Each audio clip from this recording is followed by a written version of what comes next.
Bom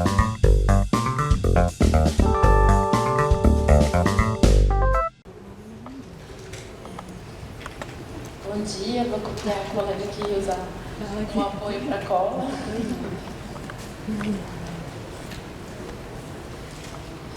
Bom dia a todos e todas, aos parceiros aí do programa Cultura de Paz. Cumprimento também sobre a Cultura de Paz, faço meu cumprimento no nome da doutora Vera, nossa grande parceira, né? É sempre muito orgulho assim, o quanto a Defensoria Pública e o Ministério Público aqui na infância de São Bernardo atuam sempre juntos, em parceria. Isso é total crédito da doutora Vera, que é uma fantástica e completa promotora de justiça e de infância. Muito obrigada, doutora Vera. E cumprimento também o público-alvo aqui desse evento, né, a comunidade escolar presente, tanto os educadores, os professores, assim como os alunos, os representantes dos grêmios. Meu nome é Fernanda Rosa, eu sou defensora pública com a atuação na área de infância e juventude aqui em São Bernardo do Campo. Divido essa atribuição com a minha colega Beatriz Vico, que também está aqui presente. Juntas a gente assume todas as demandas que envolvam infância e juventude, né, crianças e adolescentes em situação de vulnerabilidade. Isso é principalmente o público chamado de baixa renda, né, daqui da cidade. Antes de começar a minha apresentação, que é basicamente trazer essa questão de como a cultura de paz vai depender de proteção e garantia de direitos fundamentais, de direitos humanos, né? E vou apresentar à comunidade o trabalho da Defensoria e como que essa comunidade pode se valer do nosso serviço para buscar a garantia e a proteção desses direitos. Mas, assim, a partir das falas que foram colocadas aqui, eu queria fazer uma pequenininha digressão, que eu acho que não vai aumentar muito a minha exposição, que é bem curta. Porque eu acho que, assim, a gente está falando aqui sobre cultura de paz e eu acho que, às vezes, a gente fica muito desesperançoso, pensando que a nossa sociedade está muito violenta, que cada vez está mais violenta. E eu sempre lembro de um TED Talk que eu assisti há muitos anos atrás, deve estar disponível no YouTube ainda, ou na própria plataforma dos TED Talks, sobre que se a gente tiver uma perspectiva histórica total, geral, o que nós temos é que a nossa sociedade, que os humanos em geral, são cada vez menos violentos. E que a gente teve uma evolução. É uma pesquisadora que ela vai levar assim, desde a pré-história, né, em que ela vai estudar os ossos, né, dos humanos pré-históricos e ver que a maioria deles, que existia uma maioria que morria de forma violenta, ou seja, com armas, né, que teriam quebrado seus ossos, enfim, com armas de outros humanos que teriam se matado. Então, que as guerras entre as comunidades, que isso sempre foi a principal causa de morte, e que hoje não, né? E que hoje a gente vive uma cultura de paz, em que guerras não ainda existem, mas elas são cada vez menos comuns. E ela vai fazer essa explicação em que cada vez mais o que a gente considera nossa tribo foi aumentando. Porque era isso, antes uma tribo de humanos não tinha empatia e não considerava aquela outra tribo de humanos como seu igual. E por isso era muito fácil ser violento. E que a cada vez mais a gente vai aumentando o conceito do que é, né? Então, se a gente for ver o nosso Brasil, né, não sei uma perspectiva tão geral assim, mas mesmo o nosso Brasil, eu enxergo o Brasil como tendo reduzido muito importantemente a sua violência, já que nós somos um país em que teve um passado em que era legal e autorizado a escravidão. Então, evidentemente que a gente evoluiu e que também era um país extremamente violento com as mulheres e que hoje em dia a gente entende que são violências inaceitáveis, né? Enfim, que agredir uma mulher, né, era comum, até eu, né, como defensora pública, venho do júri, e no passado se usava defesa da honra para defender que aquela morte daquela mulher e aquele homem tinha que ser absolvido, né? Tem grandes casos famosos, né, do Jockstree. Enfim, e que hoje isso não é normal, hoje isso não é aceito pela nossa sociedade, que a gente realmente vai aumentando, e isso tem tudo a ver com o quê? Com reconhecimento de direitos, de grupo, de ver o diferente, os outros, como sujeito de direitos. Enfim, trazendo essa reflexão, né, que eu venho apresentar para a comunidade, porque eu acho que a Defensoria Pública é uma instituição ainda, que a gente ainda fala que é relativamente nova, né, a criação de 2007, e ainda pouco conhecida pelo nosso principal público-alvo, né, que são as pessoas, pela Constituição, consideradas necessitadas, né? Para que a gente serve? Nós somos uma instituição que se encarrega da defesa de todos os direitos, principalmente os direitos humanos e fundamentais, das pessoas consideradas necessitadas, especificamente, né, especialmente as pessoas de baixa renda, mas todas as pessoas em contexto de vulnerabilidade. Né? Isso vai incluir também a mulher, independente da baixa renda, pessoas privadas de liberdade, mulheres em situação de violência doméstica.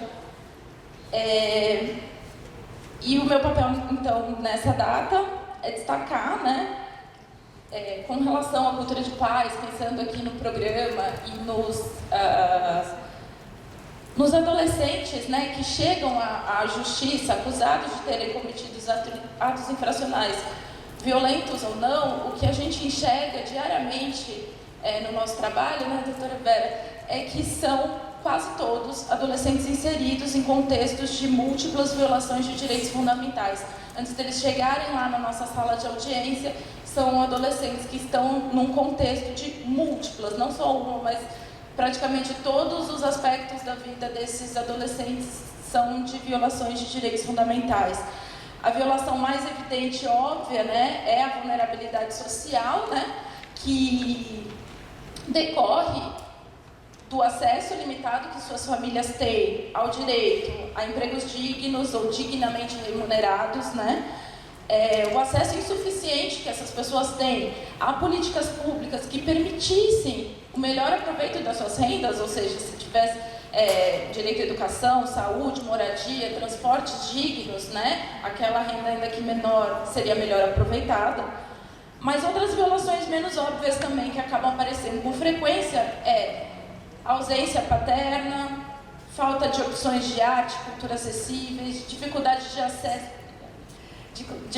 de acesso a equipamentos e a tratamentos de saúde mental, né, de prevenção à saúde mental, como foi mencionado aqui, muita exposição à violência, tanto às vezes intrafamiliar, mas muitas vezes proveniente do mesmo Estado que constitucionalmente deveria lhes proteger. Então, a inclusão dos adolescentes classificados como infratores, né, no sistema socioeducativo, né, de sanção daquilo que eles eventualmente fizeram, acaba não revertendo esse quadro. Tanto que as pesquisas empíricas que são feitas, né, sempre demonstram que a duração de uma medida de internação, por exemplo, que é a mais grave, né, que é a restrição de liberdade, não exerce qualquer impacto significativo na reiteração de práticas infracionais por esses adolescentes. Isso porque impor sanções, mesmo principalmente as mais gravosas, né, as menos gravosas acabam tendo muito mais êxito, não substituem a necessidade de oferta de acolhimento, de um trabalho eficiente da rede de proteção para efetiva reinserção escolar, inserção no mercado formal de trabalho, amparo familiar. As sanções, né, essas medidas socioeducativas, elas não suplantam as barreiras para o acesso de políticas públicas básicas que geram impactos, e elas geram impactos negativos, como o estigma do adolescente infrator. Por isso, a importância, né, de programas como Cultura da Paz, criado e implementado pela doutora Vera Lúcia Acaiaba de Toledo, né, promotora de justiça aqui em São Bernardo, que arquitetou também todo esse encontro, porque esse programa ele promove esse quebra desse ciclo infracional a partir de um atendimento integrado do adolescente como uma primeira medida. O encaminhamento para uma pronta oferta de diversas políticas públicas articuladas e não encaminhar esses adolescentes necessariamente para o sistema de justiça retributivo, né? E aí, paralelamente, a nossa instituição aqui, a da Defensoria Pública, cabe sempre divulgar a todos, né, a todos da comunidade, que para cada uma dessas violações de direito que eu citei anteriormente, o cidadão pode buscar os nossos serviços como uma instituição aliada na busca da sua merecida paz. Então, por exemplo, né, quando eu falei de vulnerabilidade social, né, que em grande parte decorre do acesso limitado dessas famílias a diversos direitos. A Defensoria Pública ela pode representar, né, a gente pode auxiliar a representar a voz daquele cidadão, aquela pessoa física, aquele indivíduo, né, que às vezes passa desapercebido no meio da massa abstrata que é o objeto de uma política pública estatal. Então, assim, é feita a política pública, ela está lá presente, só que é óbvio que as individualidades elas acabam passando desapercebidas e o papel nosso é o quê? Representar aquela individualidade e levar a demanda deles aos órgãos competentes, não só na justiça, mas assim, a gente também faz todo um trabalho extrajudicial com os poderes públicos. Então, por exemplo, na moradia a gente vai atuar, né, para garantir o direito de moradia, a gente vai atuar tanto na defesa contra despejos e remoções forçadas, né, ações de uso capião e também ajudando o cidadão a cumprir as burocracias necessárias para entrar nos programas habitacionais. No que tange a educação, aí a gente aqui da infância e juventude mesmo, vai atuar buscando vagas em creches, em escolas próximas às suas residências, transporte escolar, quando isso não for possível, e também o atendimento especializado para as crianças e adolescentes com deficiência. Na saúde, a gente também auxilia, até por ação judicial, se necessário, o acesso a medicações de alto custo e tratamentos de alto custos e raros, inclusive medicações e tratamentos modernos que ainda não foram nem validados pela Anvisa, mas já são validados no exterior, nas agências regulatórias internacionais, consultas, cirurgias, também na questão intrafamiliar, regularizando os divórcios, né, as situações familiares, as divisões de bens, as pensões alimentícias, né, pensando na ausência paterna que muitos desses adolescentes vivem, então investigações de paternidade, né, para regularização disso, regulamentação de visitas dos pais. No combate à violência também, nós podemos ajudar nas ações baseadas na Lei Maria da Penha, assim como diversas ações contra a violência estatal, né, especialmente prevenção de maus tratos e tortura. Inclusive, a gente tem o trabalho de supervisionar, né, os órgãos de privação de liberdade de adolescentes. E, enfim, acreditamos, portanto, né, que a paz deve, ou melhor, só pode ser atingida mediante o acesso de todos e todas a todos os direitos e garantias fundamentais da nossa Constituição. É isso. Muito obrigada.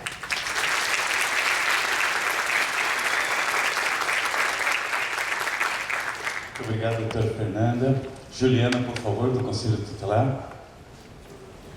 Vou aqui também porque o meu script está no celular. Bom dia a todos e todas. Na pessoa da doutora Vera e do doutor Arthur, quero cumprimentar todos presentes, né, e agradecer a doutora Vera, né? A doutora Vera já está há bastante tempo aqui na comarca, e agradecer assim por ser essa promotora da infância que não desiste de alcançar o objetivo do ECA, que é juntar a rede para sair a proteção integral e sair os direitos das crianças e adolescentes. Então essa é a doutora Vera, né, que a gente do Conselho Tutelar gosta muito de trabalhar e de conviver. Então, assim, eu não trouxe para apresentar, porque eu quero ser breve, né? Não quero usar todo o tempo, até para ouvir mais, né? A gente teve aqui, já teve a doutora Cíntia, e vamos ter os doutores que vão falar, que são gente que nós não estamos tão acostumados a ouvir, né? A gente, da rede, a gente está sempre se ouvindo, a gente está sempre se falando, né? E mesmo com a diretoria de ensino, todas as vezes que Rosângela me chama, nós estamos lá, né? Então acho que a gente vai ter mais tempo aí para falar, então a gente quer ouvir os demais. Então assim, como eu vim falar do ECA, né? Vim falar do Estatuto do Adolescente, linkando com violência, né? Então assim, a própria promulgação do ECA, ela rompe, né, com esse paradigma de violência, né? Então você sai ali daquele Código de Menor e vem para uma lei, né, de proteção integral, que vê a criança e o adolescente como sujeito de direito. Mas as leis não são varinhas de condom que promulga e sai o direito lá, né? Então, nesses 33 anos é muita luta, né, para que melhore as coisas, né? A doutora Fernanda até nos animou aqui, trazendo um conceito histórico mesmo de que a humanidade já melhorou muito, né? Melhorou mesmo, né? Quando Jesus veio aqui, crucificaram ele, né? Assim, levando em consideração que não estão mais crucificando ninguém, então a gente avançou bastante, né? Então, assim, o ECA já traz, né, no primeiro artigo, que a lei dispõe sobre a proteção integral, né? Então, é sobre isso que fala o ECA, né? Eu quero destacar o artigo 5º, né, que vai tratar de que nenhuma criança ou adolescente será objeto de qualquer forma de negligência, discriminação, exploração, violência, crueldade ou opressão, punido na forma da lei qualquer atentado, por ação ou omissão, ou aos seus direitos fundamentais. Aqui ele já dá a regra, né? O artigo 5º já dá a regra para tudo, né? De tratando de violência. E aí a gente vai ter outros artigos, os 70 lá para frente, 70A, que vai dar uma desenhada nisso, no que fazer, no como fazer. Mas em vias de regra é a rede articulada, gente. É o que a saúde falou aqui, é o que a assistência falou aqui, é o Ministério Público, é a Defensoria Pública, é o Conselho Tutelar. Às vezes eu atendo diretoras que estão lá com um problemão e esse problema estava só na escola, sabe? Não está a saúde atendendo, não está o CRAS atendendo, ninguém sabia do problema, na verdade, só a escola sabia do problema. Então, isso precisa ser distribuído, que não é um problema da escola, porque esse menino, essa menina, está dentro de um território, está dentro de uma comunidade. Então, esse problema ali na escola, ele é um problema, muitas vezes ali da unidade básica de saúde, muitas vezes do centro de referência da assistência social e acho que na maioria das vezes do Conselho Tutelar, que é o órgão que foi criado para receber essas demandas, para receber essas notificações. A gente já conversou aqui em outros momentos sobre as atribuições, a gente até já trouxe uma formação só de atribuição de Conselho Tutelar, linkando com as responsabilidades das escolas, né? O que a escola tem que fazer? Tem que notificar o Conselho Tutelar, se é urgente precisa encaminhar, se é caso de saúde precisa encaminhar, a UBS vai atender, a UBS é porta aberta, assistência é porta aberta, vai atender, mas aí é um caso mais minucioso e precisa de mais apoio da rede. A gente vai juntar a rede, né, Karina?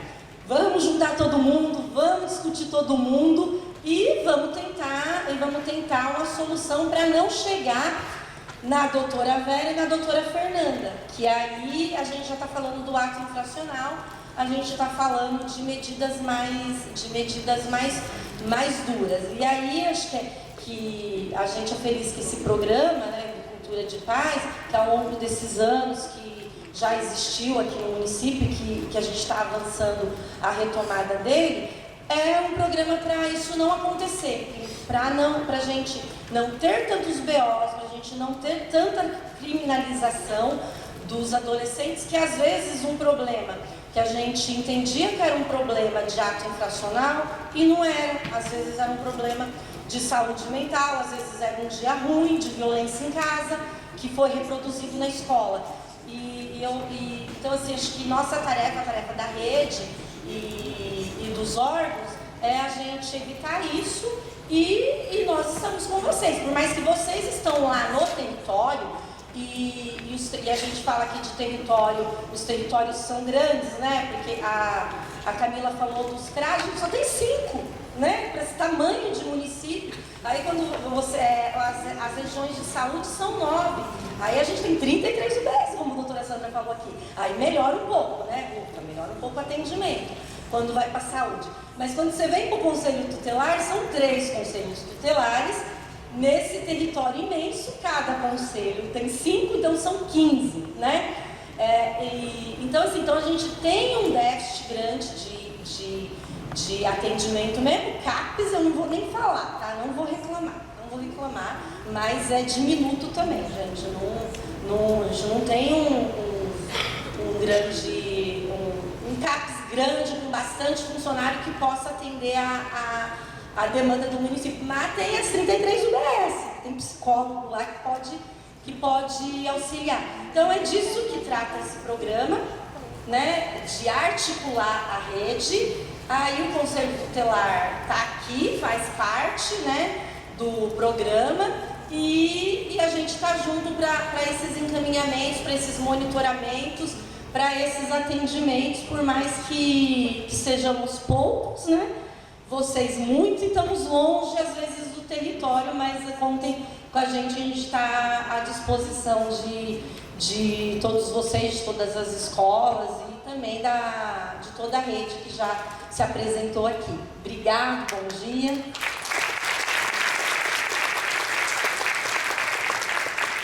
Doutor Fernando, por favor.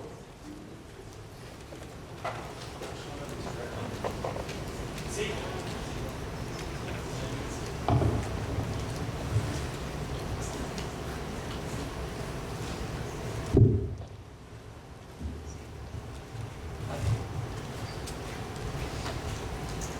Bom dia à sociedade civil organizada. Bom dia.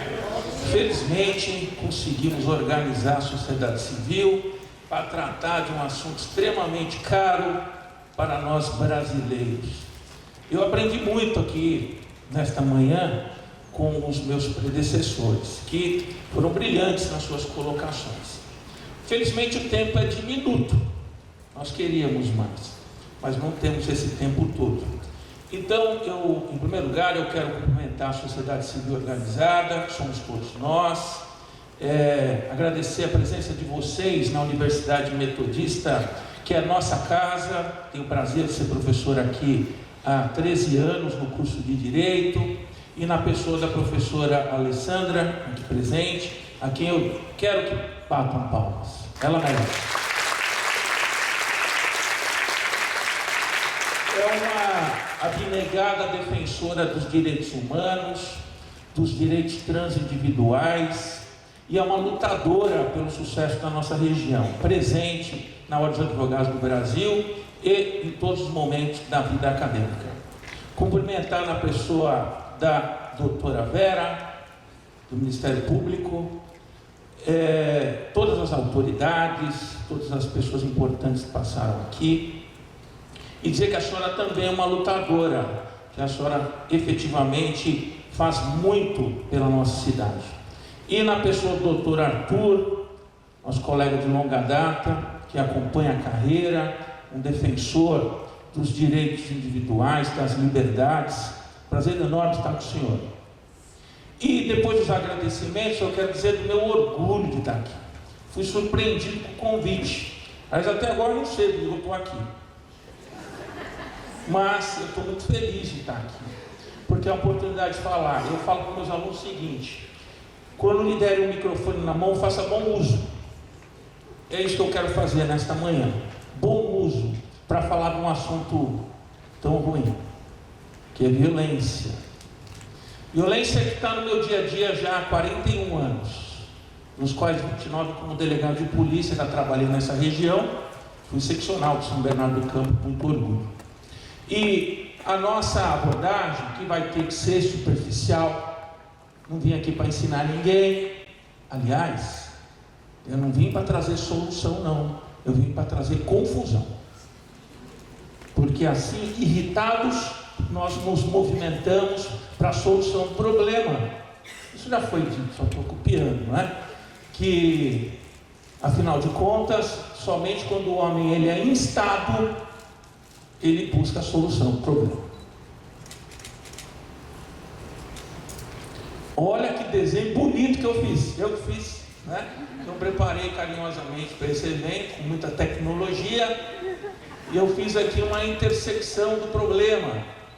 Violência, colocando de um lado a escola e colocando do outro lado a segurança pública. Educação é o primeiro dos direitos sociais no Brasil. No rol dos direitos sociais, no artigo 6º da Constituição Federal, nós vamos ver a primeira palavra lá, educação. Eu falo com força, porque eu faço parte do programa de pós-graduação em educação dessa universidade, e eu cumprimento a Vanessa Fantosa, que está aqui, aluna comigo lá, né, no programa, prazer revê-la. Educação é sim o grande propósito da sociedade moderna, da sociedade organizada. Só com educação progredimos. E veja, não é uma educação simples, como nas palavras de Álvaro Vieira Pinto, que classifica a educação em estrito sensu ou lato sensu, como aquela, quando ele fala da educação em estrito sensu, seu conceito, ele fala assim, que educação é aquela que se relaciona à formação juvenil, infantil da pessoa. Mas em sentido abrangente, sentido lato, educação nos acompanha a vida toda. Por isso que eu quis falar que hoje eu aprendi aqui. Hoje eu saio mais educado deste evento que eu aprendi com as experiências e com os conhecimentos dos meus predecessores. E vou aprender ainda com aqueles que virão adiante. Educação é para toda a vida, estamos sempre aprendendo. E quando chegamos num ponto em que achamos saber bastante, passamos a ensinar e aprendemos com os nossos alunos. Outro dia uma professora nossa, cujo nome me esqueci, professora da Faculdade de Direito de São Bernardo do Campo, ela num discurso ela falou o seguinte: o bom professor é aquele que tem seus alunos melhores do que ele, porque ele cumpriu sua missão, ele instruiu, ensinou, valorizou o próximo e tornou um cidadão melhor, inclusive do que ele. Então hoje, quando a gente fala desses três assuntos, a gente fala de educação, nós temos que frisar a instituição escola. Escola, que é uma instituição, patrimônio público, materializa, sim, um dos direitos sociais, que é a educação, é um instrumento da educação, e nas palavras desse francês revolucionário, depois do pão, a educação é a primeira necessidade do povo. Georges Jacques Danton, importante personagem da Revolução Francesa. E a escola é um agente informal de controle social. A escola controla a sociedade.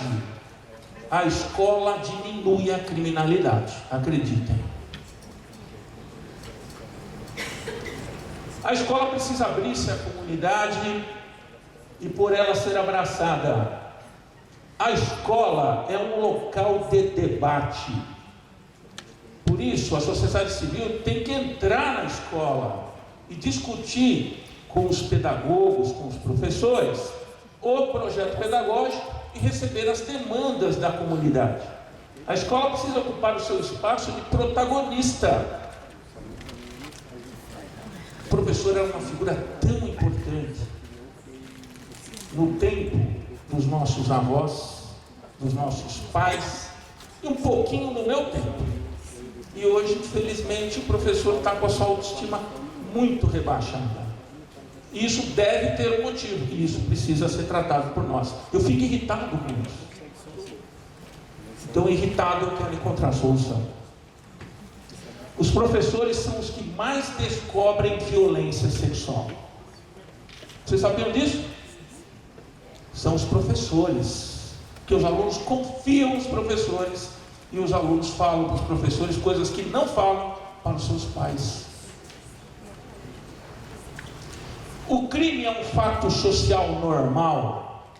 Eu repito essa frase de Sanderry. Ele é um sociólogo, um criminólogo. Ele diz que o crime é um fato social normal porque ele é comum. Ele acontece. Ele vai acontecer. Por mais que eu não queira, que o doutor Arthur não queira, que a doutora Vera não queira, alguém vai ser roubado hoje. Tomara que não sejamos nós, não é? Mas é esperado que isso aconteça, é estudado, e a conclusão que se chega é que o crime é um fato normal, é um fato social normal, e portanto precisa ser estudado. E há pelo menos 3, numa doutrina mais simples e clássica da criminologia, são 3 os fatores que levam à criminalidade, são os 3 os fatores da criminogênese. Um deles é o fator biológico, endógeno. O segundo, um fator que nós chamamos de psicológico. E o terceiro, que é aquele que mais nos importa e que leva a mais de 90% dos casos de crime em nosso país, são os fatores sociais, relacionados à exclusão social. A escola não está mais imune às influências do meio. Ao contrário, a escola é um ambiente, tal qual é este ambiente aqui agora, da sociedade civil organizada. Lá na escola acontece tudo o que acontece fora dela. O que acontece na rua, o que acontece num clube, o que acontece na igreja, o que acontece num gueto, o que acontece num lugar ruim, também acontece na escola. Por isso que na escola também há violência. A violência psicológica, a violência física, a violência patrimonial. Então a escola não é um ambiente estéril e que pode se encastelar, ficar dentro de muros e isenta dos problemas sociais. A escola também tem seus problemas e devem ser lidados pelos profissionais que ali atuam. Exemplo de crimes que acontecem nas escolas, caramba, até parece que vocês não sabem, né? Crimes contra a honra, contra a integridade corporal, contra o patrimônio, contra a dignidade sexual, tráfico de drogas e, infelizmente, nos últimos 2 anos, crimes contra a vida. Segurança pública. A segurança pública, tal qual a escola, ou melhor, tal qual a educação, é um direito social no nosso país. Elencado ali no artigo 6º, junto à educação, mas depois da educação, depois da saúde, depois da moradia. Então a segurança pública é um direito social, mas ele é uma consequência dos demais.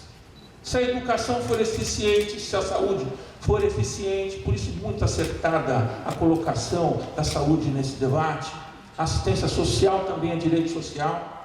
Se todos esses setores da sociedade e que são direitos sociais falharem, haverá uma repercussão à segurança pública. Nós teremos a criminalidade, nós teremos um problema de difícil solução e que deixa marcas indeléveis na vida de todos, porque o crime não é um fato isolado, o crime não é um problema individual, não é um problema só da vítima.